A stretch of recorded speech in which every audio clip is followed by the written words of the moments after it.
What's up, everybody? Welcome back to the channel. This here is Legitical Response, and as promised, I told you I was going to come in and give you the revised budget deficits.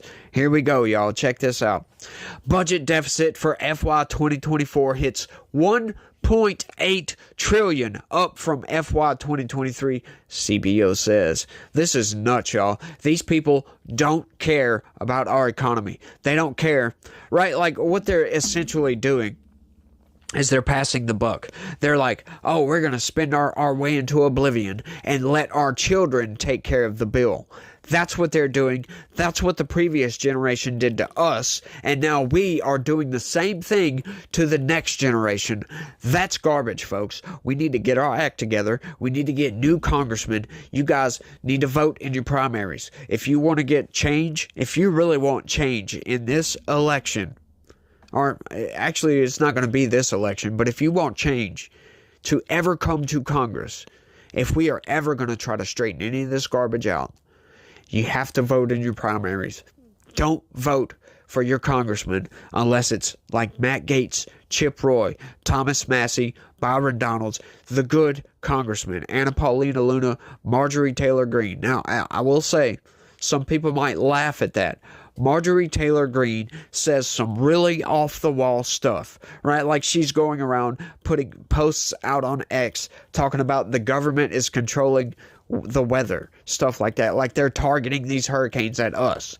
Like, no, come on. Stop with all the conspiracy theory mess, right? She says weird shit, okay? I'll just say that outright. She says some off-the-wall stuff, but her voting record is one of the best voting records ever that I've ever seen in Congress, right? The entirety of the Freedom Caucus. Like, go look up their names. There's a bunch of people in there. These are good congressmen. They want change. They want this $1.8 trillion deficit spending to be $0 deficit spending. Because that's what we need, right? Like, think about this, right? I'm gonna pitch this to you guys right quick. Like, all right, let's say you're at a company, okay, and you work in the financial department. You're the chief financial officer, right? And all your departments come in. They put together all their budgets, and it all comes in, and it's $1.8 trillion over what you guys take in revenue. What do you think you would have to say about that? Do you think you would approve that and just say, screw it, let's just get $1.8 trillion worth of loans? No. You send those budgets back to those departments and tell them to revise it because we don't have this much money. That's what Congress has been doing, by the way. They've been getting these budgets, and hey, look, it's 1.7, 1.5, whatever it's been for the past fiscal years, right? Because it was 1.5 for 2022, then it was 1.7 for 2023, and now it's 1.8 for 2024. And every year, what do? They pass an omnibus, right? Which basically just takes current spending levels and just keeps that. Right? And then throughout the year, they'll get more appropriations come in, and they'll sign it. That's how it goes up, folks. This is nuts. Like, Congress votes on this crap.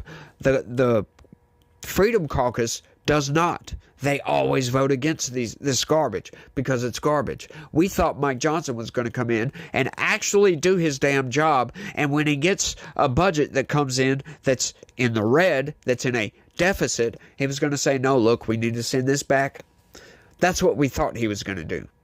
I was excited for Mike Johnson, but he has turned out to be the biggest disappointment in congressional history. Outright. I will say that. Mike Johnson's a Republican. Yeah, I have no problems whatsoever of actually outright just railing against Republicans because they're just as bad as Democrats. Some of them, sometimes.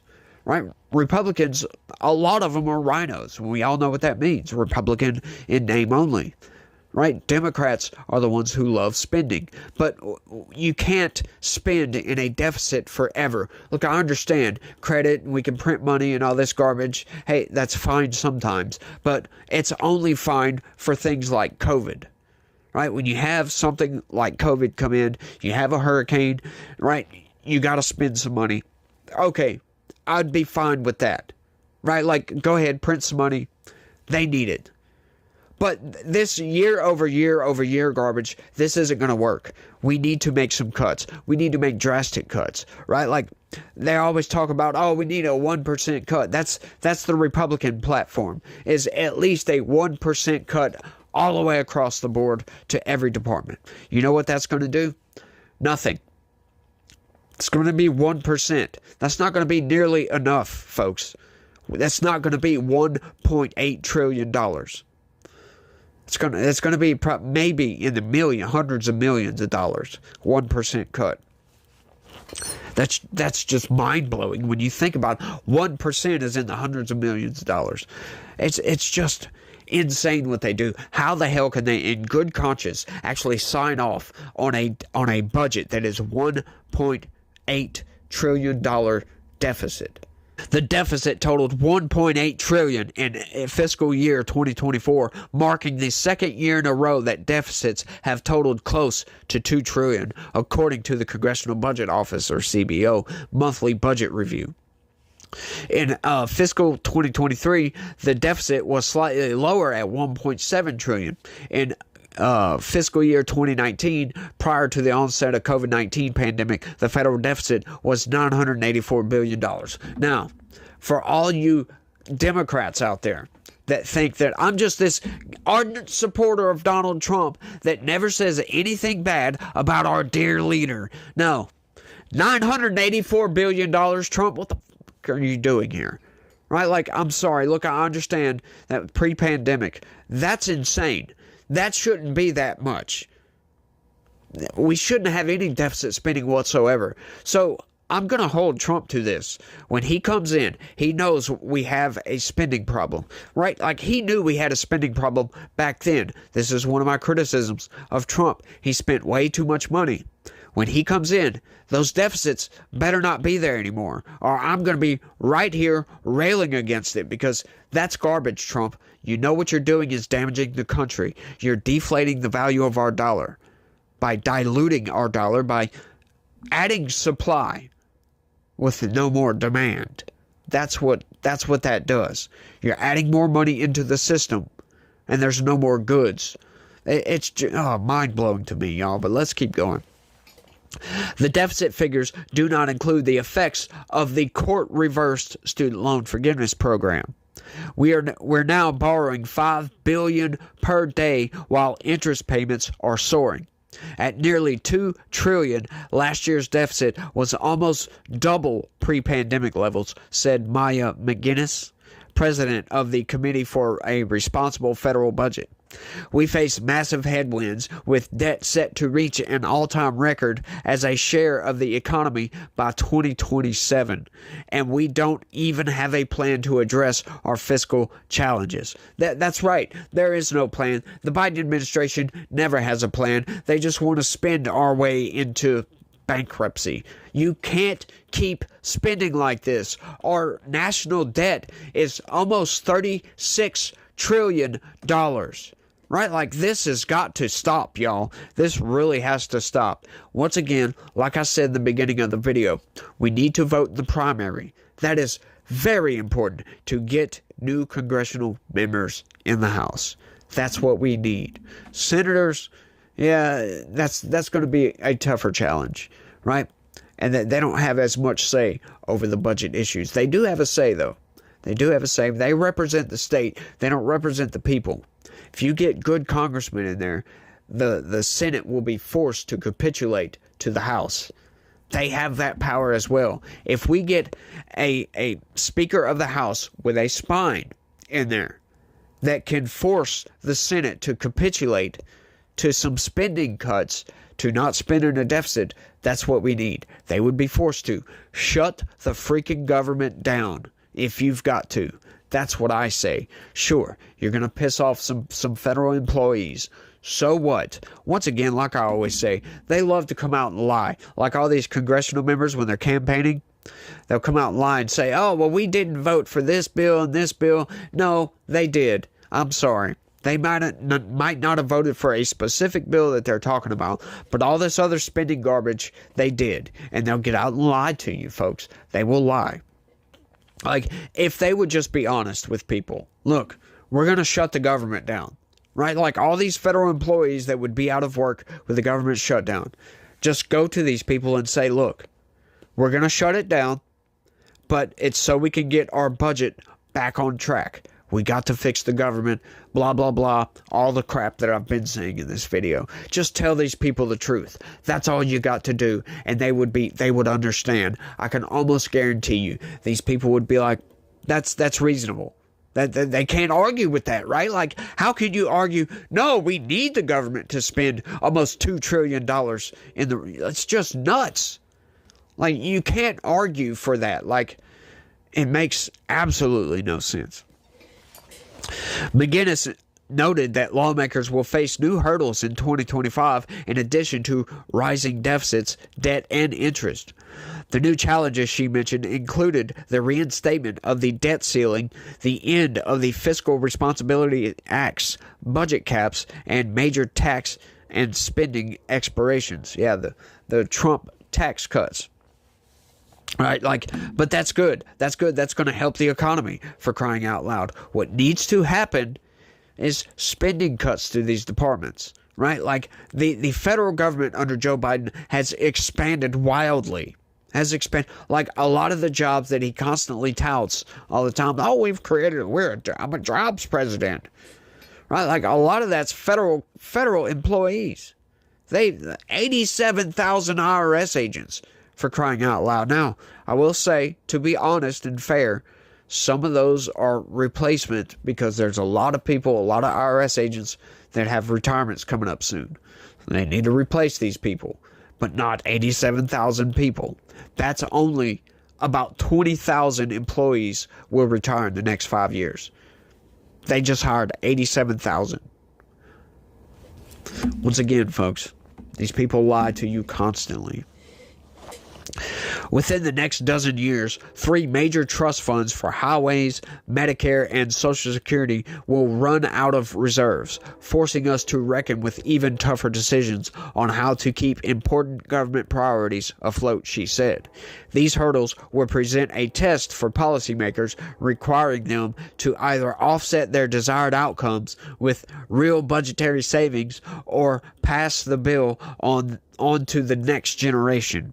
We cannot afford to continue to borrow at this rate indefinitely. And that's what these people are doing. They're just passing the buck and saying, guess what? Your kids and grandkids can foot the bill for this. They can fix the budget. We're going to spend our way into oblivion. Say, screw it. They really want to bankrupt the country. I don't get it. We don't need to spend this much. Right? Like, Social Security needs some drastic change right now because it takes 4 people, right? Like, I'm sorry if you're receiving Social Security benefits. I have trouble saying Social Security for some reason. Don't know why. But if you're receiving those benefits, like, I'm sorry, it takes 4 people to pay you. Just one person. It takes 4 working people to pay one person. That can't work forever, right? That would mean our population would have to grow by at least 4 people per one person.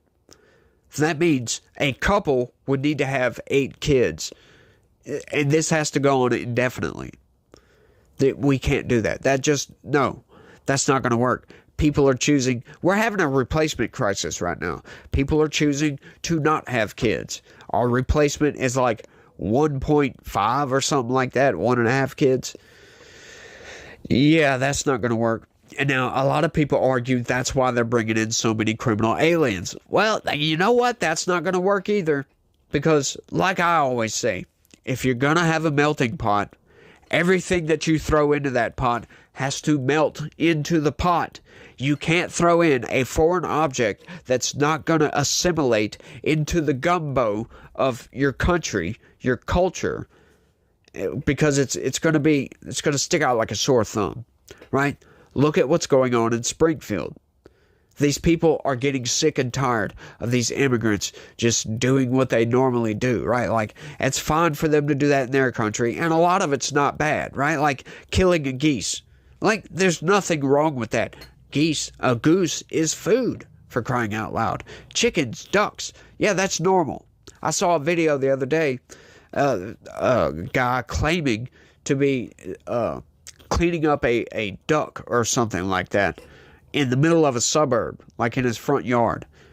Now, I don't know how genuine that video was, but, you know, these criminal aliens, some of them aren't criminal aliens, but Joe Biden brought them into the country illegally, so they kind of are, in a way, but they have legal protected status. But, you know, some of these people, they're just not assimilating into our culture. And you can't have that, folks. That's why the process for naturalization as a citizen is what it is. It's meant for you to assimilate into our culture. You know, and we have a varied culture, right? It's a spectrum all across the nation. You have different cultures all over the place, but it's a general culture. We have general moral values that we all pretty much agree on for the most part. Like, we have our differences, sure, but for the most part, we all agree, you know, you don't steal from people, you don't murder people. You know, the 10 Commandments, generally speaking, is a good thing, and most people abide by those. But, you know, the left is screaming about that because Louisiana has mandated to put a poster of the 10 Commandments in every classroom, in every school, which is great, right? Like, they're not teaching any religion, right? Like, you still have your separation of powers here, separation of church and state and all that. They just mandated, put a poster on the wall. That's a good idea. We generally live by those morals anyway. But we most of the time, for the most part, we all agree. Some stuff goes way too far, but you have to assimilate into the culture. Just having somebody stick out like a sore thumb just isn't going to work, y'all. Just isn't going to work, and that's what these people are doing. They're sticking out like a sore thumb, and it's causing culture clash. Yeah, that's not good for the country. You're going to have unrest all over the place, and that is never, ever a good thing, because that will lead, you know, if it escalates, it will lead to violence. And that's something we don't really like to tolerate, right? I don't understand how the BLM rioters got away with what they got away with. That's insane. Like, I'm still kind of pissed off that Trump didn't invoke the Insurrection Act. Like, that was just nuts. He most certainly had the right. And they call him a fascist, by the way. They're still calling him a fascist, while ignoring the fact that Antifa and BLM rioters firebombed St. John's Church and firebombed a guard station at the White House, forced Donald Trump into a bunker, right? Totally just a general insurrection. That's what that was. That was the May 29th insurrection that nobody ever talks about. You know what? As a matter of fact, the corporate press did talk about that briefly. But you know what they did? They called Trump Bunker Boy. Yep. Because he was forced into a bunker by Antifa and BLM rioters that were firebombing the White House. They were trying to tear down the barriers to get onto the White House grounds. That's what they were doing. And nobody talks about that insurrection. They only talk about January 6th. And then they lie about January 6th constantly. Just constantly. It's all nuts, and I think I've rambled on for too long on this one, y'all. But y'all, do me a big, big favor. Look right below the video and smash that like button for me if you don't mind. I would greatly appreciate if you could do so. That would be great. If you're new around here, hit that subscribe button, because if you want to stay informed, this is the place to be, y'all. It really is. I cover news that you're not going to hear pretty much anywhere else. Like, sometimes I cover articles that other people do cover, but I try to cover stuff that I'm not seeing on the mainstream, that I'm not seeing from all these popular YouTubers and people on X. I try to cover stuff that nobody else covers. So, hit that subscribe button. Turn on your notifications. That's the only way to get a continuous stream of information from me, at least. But if y'all could do me that big favor, smash that like button. I sure would appreciate it. And I think that's all I got for this one. Y'all let me know what y'all think about all this down in the comment section. I'd love to hear from you guys. But that's all I got. I want to thank everybody for watching. And y'all try to have a good day. Stay legitical. Peace.